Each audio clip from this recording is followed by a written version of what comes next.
Bienvenidos a nuestro estudio de los libros de Primera y Segunda de Crónicas. Hoy examinaremos las grandes verdades que se pueden encontrar al estudiar la historia hebrea dentro de estos libros. Pero antes de adentrarnos demasiado en Primera y Segunda de Crónicas, hay algunas cosas importantes que debemos tener en cuenta acerca de los libros que vienen antes.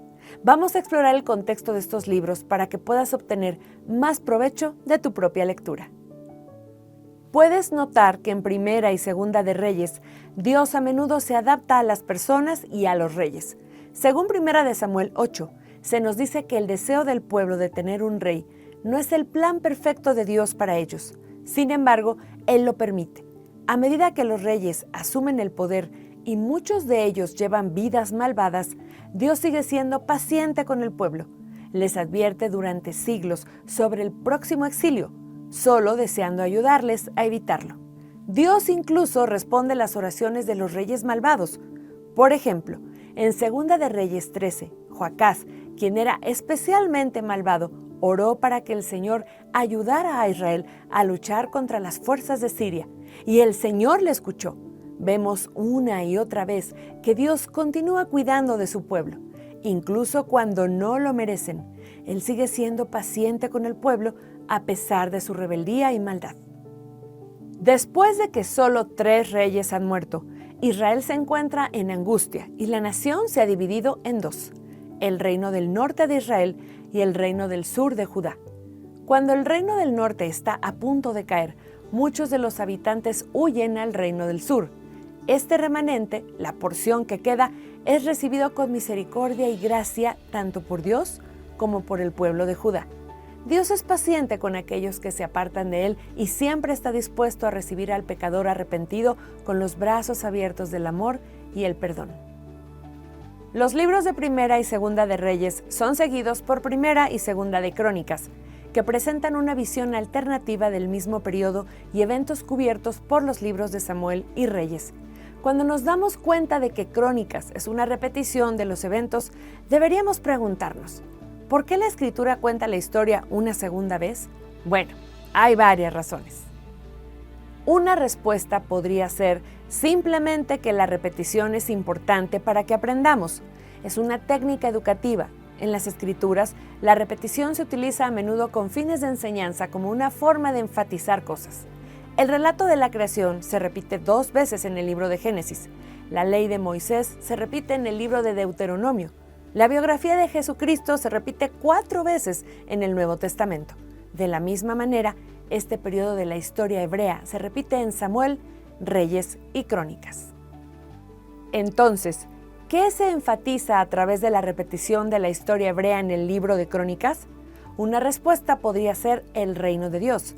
El reino de Dios es un concepto importante en toda la Escritura, y este concepto alcanza su punto culminante en el Nuevo Testamento cuando Jesús y Juan el Bautista predican sobre su importancia. Jesús dijo que el reino de Dios debería ser nuestra prioridad número 1, y vemos que Jesús mismo lo convierte en su primera prioridad. En Mateo 6:10, Jesús comienza su oración diciendo: «Venga tu reino, sea hecha tu voluntad». Según Jesús, el reino de Dios es el objetivo y el nuevo nacimiento de nuestros corazones es como llegamos a Él. Jesús les dice a los líderes religiosos que si no producen el fruto del reino de Dios, entonces Dios les quitará el reino y se los dará a personas que produzcan fruto. El reino de Dios también es central en nuestro estudio de los últimos tiempos, o escatología, porque abarca cuestiones relacionadas con el regreso de Cristo. Esto es importante porque la segunda venida es cuando todas las personas serán juzgadas. El destino eterno de los creyentes será la gloria y los incrédulos enfrentarán la destrucción. Entonces, sabiendo esto, el concepto del reino de Dios no se limita a cómo vivía Israel bajo el dominio de los reyes terrenales. También habla de la esperanza que tenemos en un reino físico gobernado por el Mesías en los últimos días, y del concepto del gobierno y el reinado de Dios en el corazón humano aquí y ahora. El concepto de reino que leemos en estos escritos históricos es importante. Dios quiere que entendamos esta verdad. Él es el Rey y desea que seamos miembros obedientes de su reino. Cuando finalmente el pueblo del Reino del Sur es llevado cautivo a Babilonia, nace una nueva era. Desde el comienzo de la relación de Dios con la nación de Israel, Él desea tener una estructura donde Él sea el rey y su pueblo pertenezca a su reino. Sin embargo, cuando los hijos de Israel rechazan este acuerdo para el reino hebreo, se desencadena una reacción en cadena. Quedan atrapados en un ciclo de abandonar su fe solo para ser guiados de vuelta a Dios por jueces y profetas.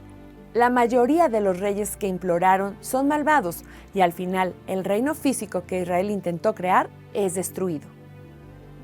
A partir del cautiverio babilónico, vemos que Dios ya no obra a través de reyes como David, que casi siempre cumplían su voluntad. Incluso ya no vemos a Dios obrar a través de reyes que a veces cumplen su voluntad. En cambio, Dios obra a través de reyes paganos como Nabucodonosor y Ciro el Grande. Esto se debe a que Dios es el Rey de Reyes y tiene el poder de inclinar cualquier corazón hacia Él, incluso los corazones de estos poderosos reyes extranjeros. ¿Qué debe aprender Israel de esto? Pensémoslo en términos de nuestro mundo actual. Si las cosas se pusieran de cabeza, ¿Dios dejaría de actuar? Si se colocaran candados en las puertas de todas las iglesias, si fuera ilegal asistir a un servicio religioso, diríamos, bueno, supongo que eso es todo. Dios debe estar muerto. Por supuesto que no. Servimos a un Dios vivo, el mismo Dios de estas historias. Estos libros de historia del reino nos demuestran que Dios no es impotente, ni ha terminado de trabajar, aunque los paganos gobiernen a su pueblo. Estas historias nos dicen que cuando el pueblo de Dios cae en cautividad, Dios obra a través de personas improbables como Nabucodonosor y Ciro el Grande. Dios continúa trabajando a través de líderes mundiales, incluso cuando ellos se niegan a reconocerlo. Dios enseña a su pueblo lo que Jesús también enseña en Lucas 17, 20 al 21. Jesús dice, no busquen el reino de Dios aquí y allá. No es un lugar o un país. El reino está dentro de ustedes. El reino de Dios se encuentra en los corazones que se someten plenamente al gobierno de Dios. Los súbditos del reino de Dios viven entre personas incrédulas y en su mayor parte bajo el gobierno de incrédulos. Aún así, se les llama a ser fieles y a evitar la tentación que los rodea. Sin embargo, no siempre es así. Después del exilio, los israelitas regresan físicamente a la tierra prometida, reconstruyen el templo, pero siguen en exilio en sus corazones durante generaciones futuras. Jesús vino para liberarlos de esta esclavitud y para construir un reino para Dios en los corazones de los creyentes. Otra razón importante para la repetición de este tiempo histórico en Crónicas es que Esdras, quien probablemente sea el autor, cree que Dios tiene algo más que decir al respecto. Así como cada escritor de los evangelios cuenta su historia de manera diferente para destacar puntos únicos, podemos ver estos textos de la misma manera. Esdras escribe sobre la historia hebrea porque cree que el Espíritu Santo tiene algo más que agregar a la historia. Él tiene un mensaje único para Israel. Descubrirás una gran verdad para tu propia vida cuando descubras cómo difieren estos libros. Puedes hacerlo prestando atención a lo que Esdras omite, lo que añade y lo que cambia o reorganiza.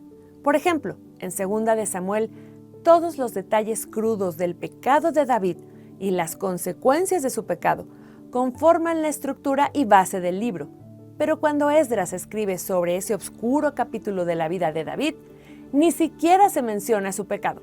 Tampoco se menciona el pecado de Salomón. Después de que Esdras nos cuenta sobre la división de Israel, nunca menciona nuevamente al reino del norte. Los reyes malvados de Israel son completamente ignorados y excluidos de este relato, como si nunca hubieran existido. Debido a que estos reyes malvados son en su mayoría ignorados, probablemente puedas adivinar que los reyes que tienen protagonismo en Crónicas son aquellos que fueron instrumentales en llevar a cabo avivamientos y restauración. Asaf, Josafat, Joás, Ezequías y Josías son algunos de estos reyes que desempeñaron un papel importante en la realización de cosas buenas, y son aquellos destacados por Esdras. Por ejemplo, examinemos una historia sobre el rey Josías. Hay un hombre llamado Hilcías que está trabajando en el templo mientras este está siendo reparado. Hilcías encuentra unos rollos de la Torá o los primeros 5 libros del Antiguo Testamento. Estos rollos contienen las leyes de Moisés. Aunque es difícil imaginarlo, la gente de esa época está tan alejada de Dios que olvidan por completo que existen las Escrituras. Hilcías se emociona cuando los encuentra y dice: «Miren lo que he encontrado. Estos parecen ser los mandamientos de Dios, las mismas palabras de Dios». Hilcías tiene razón. Cuando llega la noticia al rey Josías de que se han encontrado estos rollos, tiembla y se da cuenta de lo perversa que se ha vuelto Judá. Podría haber ignorado los rollos, pero no lo hace. Hay muchos otros contrastes para mencionar. En Samuel y Reyes, el énfasis está en la vida, el carácter y el liderazgo de David. En Crónicas, el énfasis está en la genealogía de David. Esdras quiere que sus lectores sepan que el Mesías vendrá a través de la tribu de Judá y que la esperanza mesiánica de la comunidad israelita es fuerte después del exilio. Si bien no dice mucho sobre David mismo, Crónicas nos muestra la enorme contribución que David hace a la adoración. David introduce la música en la adoración, un detalle que se omite en los libros de Samuel y Reyes. En 1 de Crónicas 15 al 23, encontramos hermosos pasajes que nos cuentan cómo David organiza coros y músicos. En nuestras iglesias hoy en día disfrutamos de los beneficios de que David haya introducido la música en la adoración hace tanto tiempo. En Crónicas también se nos da una explicación de por qué a David no se le permitió construir una casa para Dios. En Reyes y en 2 de Samuel 7 no se dan razones claras. David lo menciona y Dios dice: «¿Acaso te pedí que me construyeras una casa?». Y el asunto se deja de lado hasta que su hijo Salomón construye el templo. En Crónicas se nos dice explícitamente que a David no se le permite construir el templo porque es un hombre de guerra. Uno de los versículos más importantes en Crónicas es 2 de Crónicas 7:14. En él, Dios ofrece un pacto al pueblo de Dios. Él dice: «Si se humilla mi pueblo, sobre el cual es invocado mi nombre, si oran y buscan mi rostro, y se vuelven de sus malos caminos, entonces yo oiré desde los cielos, perdonaré sus pecados y sanaré su tierra». Dios está diciendo a través de estas palabras: estoy dispuesto a perdonar, estoy dispuesto a sanar, pero antes de hacer esas cosas quiero que mi pueblo comience a caminar nuevamente por sendas de rectitud. Para hacer esto, deben humillarse, orar, buscar mi rostro y apartarse de sus malos caminos. Quiero que mi pueblo se vuelva hacia mí y comience a caminar en mi dirección. Existen muchas distinciones entre los libros de Crónicas y los libros de Reyes y Samuel. Estas 3 narrativas deben leerse en su propio contexto, pero compararlas ayuda a resaltar sus diferencias y su singularidad. Lee Crónicas recordando lo que leíste en Samuel y Reyes, y eso te ayudará a notar estas diferencias y a entender la perspectiva de Esdras.